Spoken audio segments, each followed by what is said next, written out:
Operation Mahadev. ये वो mission है जिसने उन दरिंदों को हमेशा हमेशा के लिए मिट्टी में मिला दिया है।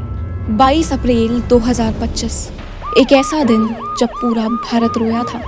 कश्मीर के पहलगाम की वादियों में सुकून ढूंढने गए कुल 26 भारतीय लोगों को आतंकवादियों ने पहचान पूछकर खत्म कर दिया था। पहलगाम की बैसरन घाटी में एक आतंकवादी हमला हुआ था जिसमें कुल 26 भारतीयों को मार दिया गया और 17 लोग घायल हुए। हमारे सामने घायल होने वाले लोगों के कई इंटरव्यू सामने आए थे जिसमें उन्होंने ये बताया था कि उन आतंकवादियों ने खास तौर पर एक विशेष धर्म के पुरुषों को निशाना बनाया। उन्हें स्पेसिफिक धार्मिक क्रियाएं करने को कही गई, लेकिन जब वो नहीं कर पाए तो करीब से उन्हें गोली मार दी गई। आतंकवादियों ने उन महिलाओं को छोड़ दिया था और ये कहकर छोड़ा था कि जा बता देना मोदी को।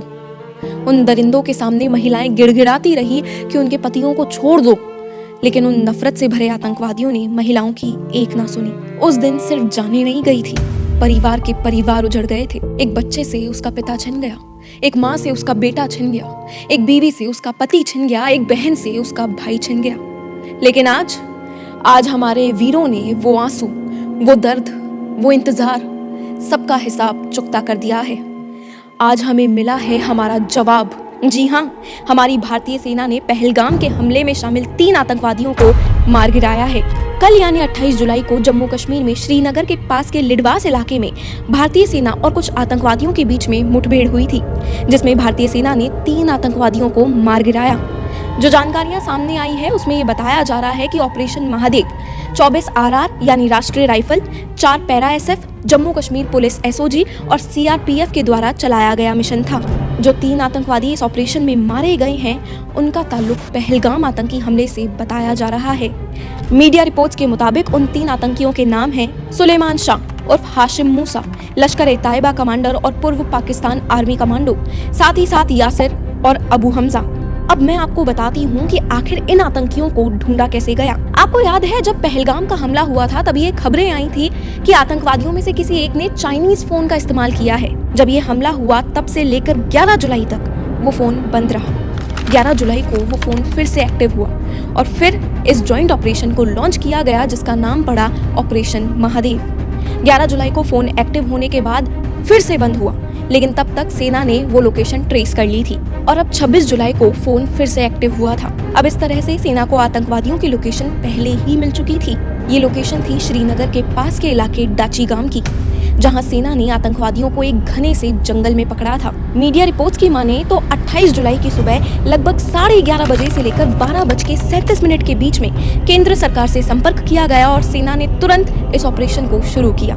इसके बाद प्रैक्टिकल एनकाउंटर हुआ जिसमें एक खबर सामने आई कि जो 5 आतंकवादी थे उनमें से 2-3 आतंकवादी आराम कर रहे थे और जब जंगल में सेना को वो आतंकवादी मिले तो सेना ने तुरंत वहीं की वहीं उनका एनकाउंटर कर दिया। इंडियन आर्मी जल्द ही एक बहुत बड़ी प्रेस कॉन्फ्रेंस करने वाली है जिसमें वो आपको सारी डिटेल्स बताएंगी कि आखिर ये आतंकवादी पकड़े कैसे गए, उनका फोन कहां से कहां तक ऑन हुआ, उन्हें कैसे मारा गया, बाकी के आतंकवादी कहां हैं, ऑपरेशन महादेव को कैसे लॉन्च किया। मतलब ये जितने भी क्वेश्चंस हैं उन सब की जानकारियां आपको प्रेस कॉन्फ्रेंस में मिल जाएंगी। मीडिया रिपोर्ट्स में ये भी बताया गया है कि जो आतंकवादी मारे गए हैं उनकी तस्वीरें वायरल हो रही हैं और उनके पास कुछ हथियार भी बरामद हुए हैं, जिनमें से एक M4 carbene, 2 AK-47, 17 hand held explosives और अन्य गोला बारूद शामिल हैं। देखिए, जो इस तरह के एनकाउंटर होते हैं उनमें AK-47 और ग्रेनेड्स का मिलना आम बात है, लेकिन आतंकवादियों के पास M4 कार्बाइन का मिलना ये थोड़ा चिंता का विषय है। वजह यह है कि M4 कार्बाइन छोटे हिस्से पर चलाई जाने वाली एक ऑटोमेटिक राइफल है जिसकी बनावट अमेरिका में हुई है। खास तौर पर अमेरिकी सेना इसे यूज करती है। इसकी इफेक्टिव रेंज 500 से 600 मीटर तक की होती है और रेट 700 से 900 राउंड्स पर मिनट होता है। इसकी एक और विशेषता ये है कि ये राइफल थोड़ी हल्की होती है। फॉर एग्जाम्पल, अगर आप इसमें 30 गोलियों की मैगजीन भी लगा दो तो इसका वजन 3.5 किलोग्राम से ऊपर नहीं जाएगा। इतनी हल्की होने के चलते ही ये ज्यादा इफेक्टिव होती है, स्टेबल होती है और दौड़ते हुए निशाना लगाना भी आसान होता है। ये पहली बार नहीं है कि किसी आतंकवादी के पास इस तरह का हथियार बरामद हुआ है। 2017 में जम्मू कश्मीर में जैश-ए-मोहम्मद के चीफ मौलाना मसूद अजहर के भांजे तलहा राशिद के पास भी ये M4 कार्बाइन मिली थी। बताया जा रहा है कि पहलगाम के हमले में AK-47 के साथ ही इस राइफल का इस्तेमाल भी किया गया है और इतनी हाई एक्यूरेसी वाली राइफल आतंकवादियों के पास होना ये बहुत खतरे का विषय है।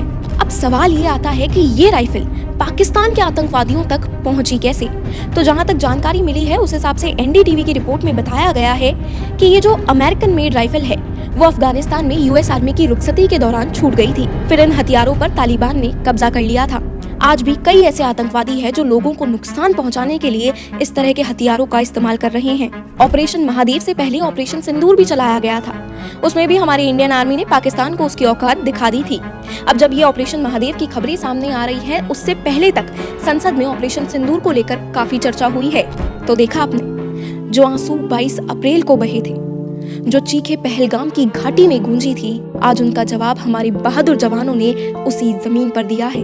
एक एक गोली, एक एक कदम उन 26 मासूमों की आत्माओं को न्याय दिलाने के लिए था। आप ये मत सोचिएगा कि ये सिर्फ एक एनकाउंटर था। ये भारत की तरफ से पाकिस्तान को साफ संदेश था कि अगर हमारे मासूमों पर वार करोगे तो मिटा दिए जाओगे, और वो भी वहीं जहां तुमने हमला किया था। तो आज एक बार दिल से उन सपूतों को सल्यूट कीजिए जो खुद जाकर हमें चैन की नींद सोने देते हैं, जो हर दिन मौत से लड़कर एक नई शुरुआत करते हैं। और हाँ, याद रखिएगा कि ये लड़ाई सिर्फ सेना की नहीं है, बल्कि हर एक भारतवासी की लड़ाई है।